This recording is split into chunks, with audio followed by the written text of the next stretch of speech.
Hi అండి. అందరు ఎలా ఉన్నారు? బాగుండాలని మనస్ఫూర్తిగా కోరుకున్నా. ఈ వ్లాగ్ వచ్చేసి ఈరోజు అయితే మేము బయలుదేరామని చెప్పాను కదా.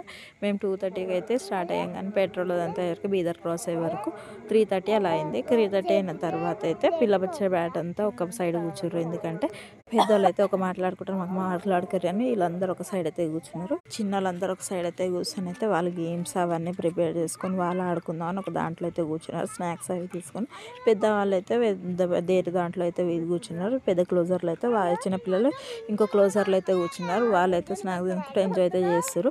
వాళ్ళైతే పెద్దవాళ్ళు అయితే భజన సాంగ్స్ అవి పెట్టుకొని వస్తారని వీళ్ళైతే మేము అసలు కూర్చొని వాళ్ళతో వీళ్ళు సపరేట్గా అయితే కూర్చున్నారు. సపరేట్గా కూర్చొని వీళ్ళు డ్యాన్సులు చేసుకుంటూ అయితే ఫుల్గా అయితే ఎంజాయ్ చేసుకుంటూ అయితే వచ్చారు. మేము ఏ గుడికి వచ్చామో కర్ణాటకలో ఫేమస్ గుడి గెస్ చేసి అయితే చెప్పండి. నచ్చితే లైక్ చేయండి, షేర్ చేయండి, సబ్స్క్రైబ్ చేసుకోండి. మేము రీచ్ అయ్యే వరకు అయితే 8:30 అలా అయింది. దాని తర్వాత ఫుల్ అయితే చలి అయితే లేదు, ఇక నార్మల్గానే ఉంది. ఎక్కువ చలి కూడా ఏం కాలేదు. అందుకే కొంతమంది అయితే వస్తేప్పుడైతే స్కూటర్స్ అయితే రిమూవ్ అయితే చేసేసుకుంటారు. నచ్చితే లైక్ చేయండి, షేర్ చేయండి, సబ్స్క్రైబ్ చేసుకోండి ఫ్రెండ్స్. Thank you.